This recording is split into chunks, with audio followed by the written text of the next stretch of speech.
나이가 먹으면요, 아무래도 행동이 좀 더 조심스러워집니다. 왜냐하면 젊었을 때보다 육체가 좀 약해지기 때문에 넘어지거나 깨어지고 다치게 되면은 회복이 느려지기 때문에 그렇습니다. 그리고 또 어떤 사고를 당하면은 그 사고를 수습할 수 있는 기력도 좀 딸리고요. 그 재난을 딛고 일어날 시간도 기회도 점점 줄어들기 때문에 그렇습니다. 그런데 인간은 사회적인 동물입니다. 나만 사고 당하지 않고 나만 재앙에 빠지지 않고 나만 조심해서 살면 되는 것이 아니라 나와 관련된 그 사람도 사고를 당하면은 안 됩니다. 특별히 가족 중에 한 사람이 사고를 당하면은 그 가족 전체가 힘들어지게 됩니다. 고로 여러분, 가족을 위해서 우리는 기도하지 않을 수가 없습니다. 부모가 자녀를 위해서 반드시 기도해야 합니다. 그리고 자녀도요, 부모를 위해서 기도해야 합니다. 그리고 형제, 자매가, 친척과 이웃이 또 교회 식구들끼리 서로 너와 내가 기도해 주어야만 합니다. 하나님이 저에게 꿈으로 많이 보여주는 것이 있습니다. 성도님들 중에 누가 사고를 당하는 꿈입니다. 목사인 저에게 있어가지고 성도님들 한 분 한 분은 저의 행복입니다. 저의 희망이고 또 장차 저의 영광입니다. 그리고 성도님들이 그런 사고를 당하면은 안 됩니다. 성도님들이 사고를 당하면은 본인과 본인 가족만 힘들 뿐만 아니라 저 역시 불행해지고 스트레스를 받고 저도 힘들어집니다. 그래서 하나님이 성도님들이 그런 사고를 당하는 꿈을 보여주면은 제가 더욱 긴장하고 더욱 신경 써서 매일매일 기도하고 있습니다. 얼마 전에는 저희 교회 성도님 중에 어떤 한 분이 꿈에 나타나가지고 울고 있는 겁니다. 왜 울어 갑자기 하고 봤더니 그 성도님들 또 중에 어떤 누구랑 뭐가 잘못됐는지 그 사람 때문에 운다는 겁니다. 제가 그 꿈을 꾸고 좀 이상히 생각을 했습니다. 아니, 지금 당장은 그 사람과 이 사람이 서로 가깝게 지내는 사이도 아니고 뭐 특별히 어떤 관계도 있는 것도 없습니다. 고로 서로 상처를 주거나 상처를 받을 그럴 사이도 아니었습니다. 그런데 울고 있는 거예요. 누구 때문에 운다고? 그래서 그거 웬일인가 봤더니 그게 하나님이 미리미리 꿈으로 보여주시는 겁니다. 그런 일이 지금은 없지만은 장차 미래에 그런 사고가 생길 수도 있기 때문에 미리미리 기도를 하라고 하는 겁니다. 제가 그래서 그것 때문에 열심히 기도하면은 그 재앙이 닥치지 않거나 그 재앙이 그냥 쉽게 넘어갑니다. 그러나 때로는 제가 기도가 약해서 꿈에 보여준 그것을 제대로 기도하지 못하면은 그 보여준 대로 사고가 터집니다. 그래서 아이고 아차, 그러니까 내가 좀 더 그때 열심히 기도했어야 되는데 하고 안타까움이 듭니다. 저희 집안 이야기입니다. 지금 LA에 사는 여동생이 결혼할 때였습니다. 당시 여동생은 대한항공 승무원으로 있었습니다. 승무원으로 있으면서 한 총각을 만나고 사귀었어요. 아마 그 총각이 나이는 젊은데 퍼스트 클래스 타고 다니니까 좀 가까이 지냈던 것 같아요. 그리고 얼마 있다가 둘이서 결혼을 한다고 합니다. 산대 총각은 보니까 재벌급 집안의 아들입니다. 그 집안 회사에 젊었는데 이사직을 맡고 있더라고요. 학벌도 인물도 나이도 괜찮습니다. 세상 잣대로 보면은 분명히 최상위권 총각이었습니다. 그런데 그 집안이 전부 다 예수님을 믿지 않습니다. 아무래도 예수님을 믿는 주의종 가정에서는 매우 찝찝했습니다. 그런데 하루는 저희 어머님이 꿈을 꾸었습니다. 여동생이 결혼을 했는데 그 집안의 침대며 가구며 모든 살림살이가 모두 다 길바닥에 나와 있었습니다. 매우 좋지 못한 꿈입니다. 그 집안이 망하는 꿈입니다. 가구며 침대까지 다 빼앗길 정도로 아주 철저하게 망하는 꿈입니다. 그 꿈을 꾸고 저희 어머님이 여동생을 타이릅니다. 얘야, 너 그 집안에 지금 재벌이라고 시집 가는데 얼마 안 있다 그 집안 망한다. 하나님이 나한테 보여줬다. 그리고 그 집안 아무도 예수님 믿지 않고 아무도 교회 다니고 있지 않는데 너 그 집안 그 총각하고 어떻게 결혼해서 살래? 우리는 그 결혼 반대한다 그랬습니다. 그러자 여동생이 크게 화를 내면서 예수님 믿어도 왜 그렇게 미신적으로 믿느냐? 어머니 꿈이 그렇게 다 맞아요 하면서 가족들과 완전히 틀어졌습니다. 집안 식구들하고 말도 안 합니다. 뭐 비행 갔다가 집안에 오랜만에 들어오면 자기 방에 탁 문 닫히고 일부러 쾅 닫혀요. 확 닫히고 말 안 합니다. 그래서 아예 가족들과 원수가 되었습니다. 그리고 나중에 혼자 결혼 날짜를 용감하게 잡았습니다. 그리고 우리 가족 중에 한 사람도 그 결혼에 참석하지 못했습니다. 신랑 측 가족들만 모여서 야외에서 호화스럽게 결혼을 했습니다. 그리고 결혼한 다음에 LA에 가서 살았습니다. 그런데 몇 년이 지나지 않아서 저희 어머님 꿈대로 그 재벌 집안의 회사가 부도가 났습니다. 순식간에 쫄딱 망했습니다. 빚쟁이와 채권자가 구름대같이 몰려 들어왔습니다. 그 당시 TV와 일간신문에도 크게 기사가 났습니다. 모 재벌이 망했다고, 부도가 났다고요. 여러분, 어느 나라나 뭐 경제가 안 좋아지면 그 재벌도 망하기도 하고요. 또 경제가 좋아지면 회사가 또 흥하는 것, 망하고 흥하는 것은 늘 있어 왔던 일입니다. 그런데 그게 저희 가족 식구하고 관련이 있다 보니까 이게 아무래도 신경이 쓰이지 않겠습니까? 그 후에 저희 어머님이 늘 이렇게 기도했습니다. 주여 보시옵소서. 주님이 보여주신 대로 그 집안이 쫄딱 망했습니다. 이제는 그 가족들 전부 예수님을 믿게 해주세요. 그렇게 기도했어요. 결국 여러분, 여동생과 그 신랑이 저희 어머님 기도대로 하나님을 믿게 되었습니다. 제가 한 10여 년 전에 LA 여동생에 한번 가보았어요. 그 여동생 보니까 나름대로 교회 부부가 열심히 다니고 있더라고요. 그리고 또 그 신랑은 또 성경책을 끼고 양복을 입고 딱 가면은 이거 진짜 꼭 목사님 타입이더라고요. 그래서 교회 가면은 목사님 오셨어요? 그렇게 인사도 한대요. 그래서 웃기죠, 오빠 그러대.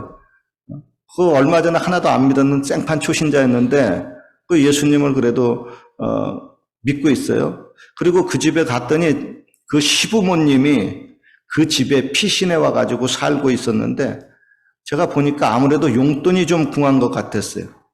한때는 뭐 재벌 회사의 회장이었고 돈이 너무 많아가지고 이게 참 걱정이었었는데 순식간에 그렇게 된 겁니다. 그래서 제가 좀 위로도 해주고 전도도 하고 또 용돈을 좀 하라고 몇백 불을 좀 손에 이제 쥐어 주었습니다. 그 몇백 불 받으니까 너무너무 고맙다고. 옛날에 재벌 때는 몇백 불 쳐다보지도 않았던 사람인데 그걸 받고 너무 고맙다 그래요. 그런데 이제 그 두 분 이제 다 돌아가셨는데 다행히 예수님 믿고 돌아가셨다고 해요. 여러분, 오늘 본문에 보면은 예수님이 말씀합니다. 예루살렘의 딸들아, 나를 위해서 울지 말고 너희와 너희 자녀를 위해서 울라. 예수님이 여러분 십자가를 지고 골고다 언덕 위에 올라가실 때 많은 여인들이 뒤따라가면서 예수님의 그 고난당하는 모습을 보고 안타깝게 눈물을 흘리고 통곡을 했습니다.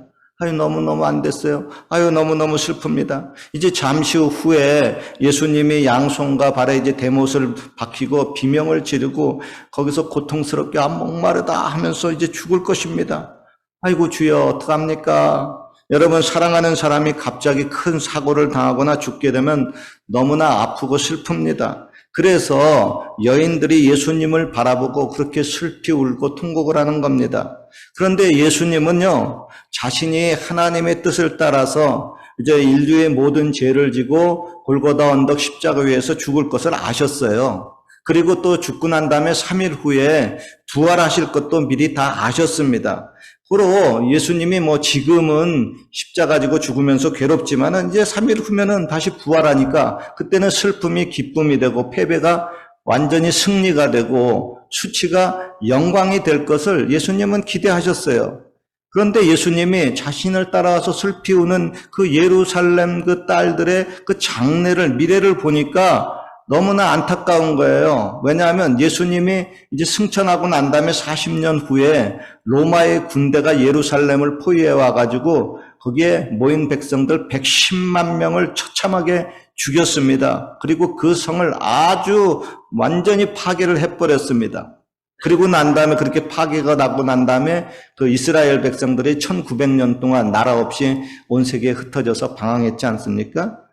여러분, 예수님이 십자가에 죽는다고 슬피 울며 우는 그 여인들이 나중에 여러분 자기와 그 자기 자녀들이 더욱 비참한 재앙에 빠질 것을 그들은 모르고 있었어요. 그래서 예수님이 그들에게 말씀을 하는 겁니다. 예루살렘의 딸들아, 너희들 그날 그 재앙을 당하지 않기 위해서 지금 미리 통곡하고 울지 않겠니? 미리미리 너와 너희 자녀를 위해서 울면서 기도하라고 하는 겁니다. 그리고 여러분, 예수님의 예언의 말씀대로 주 70년에 로마의 디도 대장이 와서 예루살렘을 파괴함으로 그 예언이 성취가 되었습니다.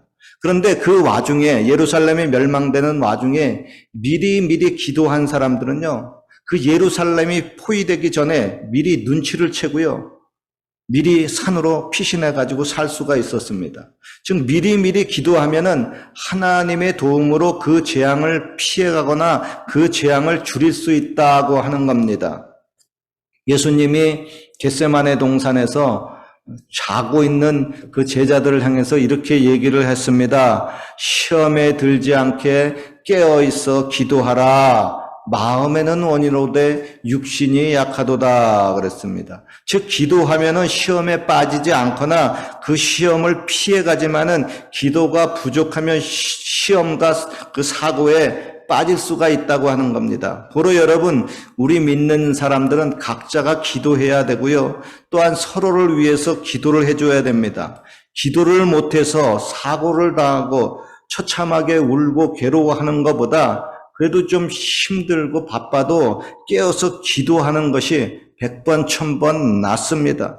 저는 이렇게 기도의 중요성을 알고 있기 때문에 어찌하든지 성도님들에게 기도를 시키려고 합니다. 그래서 우리 교회는 수요 예배에 금요 예배 때 설교를 마치고 전등 끄고요, 한 30분간 기도를 시킵니다. 제가 이전에는 한 1시간까지 기도를 시킨 적이 있어요. 그런데 수요 예배, 금요 예배 기도 너무 오래 한다고 수요 예배, 금요 예배 안 오시는 분이 있어요. 여러분, 특별히 부모님들이요, 자녀가 사고를 당하거나 힘든 일이 발생하면요, 부모의 마음이 더욱더 힘들어집니다. 그 자녀 때문에 통곡을 하고 울게 됩니다. 그리고 부모는요, 자기 자녀를 위해서 필사적으로 기도해야 됩니다. 미리 기도해야 됩니다. 그래서 그 환난과 재앙을 당하지 말아야 됩니다. 자녀를 위해서 미리 울며 기도하는 것이 나중에 큰 고통을 당하고 통곡을 하는 것보다 100배, 1000배, 10,000배 낫습니다. 여러분, 우리는 이민자로서 여기 캐나다 땅에 우리 자녀들과 같이 왔습니다. 왜 왔어요? 한국에서보다 더 평안하고 더 행복하게 잘 살기 위해서 이 땅에 왔지 않습니까? 그러나 잊지 마십시오. 그 자녀가 잘 되기 위해서는 부모의 기도가 절실히 필요합니다. 특별히 지금은 말세입니다. 말세의 특징은요, 환난과 재난이 갑자기 닥칩니다. 예수님은 우리들에게 뱀같이 지혜로우라고 하셨습니다. 뱀같이 지혜로우라고 하신 뜻은 뱀이 어떤 위험한 지경에 처하면은 신속히 이렇게 대피하는 것, 그런 지혜를 좀 배우라고 하는 겁니다. 우리는 여러분, 어쩌면 뱀보다는 혹은 또 동물보다 위험을 감지하는 능력이 딸릴 수가 있습니다. 인간으로서 한치 앞을, 미래를 내다볼 수가 없습니다. 더구나 먼 장래에 일어나는 환난을 우리가 내다볼 수가 없어요. 그것을 피해가기 위해서는 하나님의 도움이 절대적으로 필요합니다. 주 70년에 로마의 디도 대장이 예루살렘 성을 포위할 때요, 시골에서 살고 있었는데 그때가 또 마침 명절입니다. 그래서 예루살렘으로 막 꾸역꾸역 모여들었어요. 그래서 그 조그만 도시에 110만 명이 한 120만 명이 찼어요. 근데 그 120만 명 가량 가운데서 110만 명이 그 안에서 죽었어요. 10만 명은 살은 사람은 노예로 다 팔려갔습니다. 반면에 여러분, 예루살렘 성 안에 살고 있었는데 시골에 무슨 갑자기 볼 일이 생겨가지고 예루살렘 성을 빠져나온 사람들이 있어요. 그런 사람들은 죽지 않고 살아날 수가 있었습니다. 어떻게 보면 그것이 세상 사람들이 보기에 그 우연이고 운명인 것 같았는데 여러분, 기도는 그런 우연과 운명을 조절하는 힘이 있습니다. 기도는 하나님의 역사를 일으키는 힘이 있습니다. 그래서 예수님은 예루살렘의 딸들, 즉 예루살렘의 거민들에게 자기와 및 자기의 자녀들을 위해서 고통을 당하지 않도록 나중에 미리미리 울면서 기도하라고 하는 겁니다. 그래서 할 수만 있으면 그 재앙을 피해가라고 하는 겁니다. 여기 캐나다 땅도 마찬가지입니다. 한국에서 사는 것보다 저와 여러분들 여기서 더욱더 평안하고 행복해지기를 원합니다. 그런데 그게 인간의 마음대로 뜻대로 잘 안 됩니다. 더구나 인간으로서 어떻게 할 수 없는 이런 그 불가항력적인 사고가 터질 때는 더 그렇습니다. 그러나 잊지 마십시오. 하나님은 그런 일을 미리미리 꿈에서 보여주시기도 하고요. 말씀으로 혹은 예언으로 나타내 주시기도 합니다. 저희 경우에 이제 조금 있으면 이제 만 63세가 됩니다. 제 가족들에게나 교회에게 어떤 큰 사건이나 사고가 터지면 그래서 제가 몇 년간 더 고생하고 주저앉으면은 회복하기가 힘들어집니다. 다시 일어날 기회와 시간도 부족합니다. 그래서 가족들과 성도님들의 안전에 더욱 신경을 쓰고 있고요. 혹시 장래에 일어날 재앙을 위해서도 미리미리 기도합니다. 더구나 하나님이 꿈에 보여주신 그러한 그 사건이 현실 속에서 발생하지 않도록 신경을 쓰고 집중적으로 기도하고 있습니다. 그러면서 종종 느끼는 것이 있습니다. 아, 내가 기도가 부족한데, 나만 혼자 기도해서는 안 되는데, 나와 같이 그들도 열심히 깨어서 기도해야 되는데 하는 바람이 항상 있습니다. 그래서 여러분에게 부탁하는 겁니다. 여러분과 여러분의 자녀를 위해서 미리미리 울며 기도하십시오. 그리고 교회를 위해서 계속해서 좀 기도해 주십시오. 그래서 장래의 재앙과 불행에서 벗어나십시오. 그리고 좀 더 평안하고 행복하십시오. 이전보다 더 행복하고 끝까지 행복해지시기를 주님의 이름으로 축원합니다.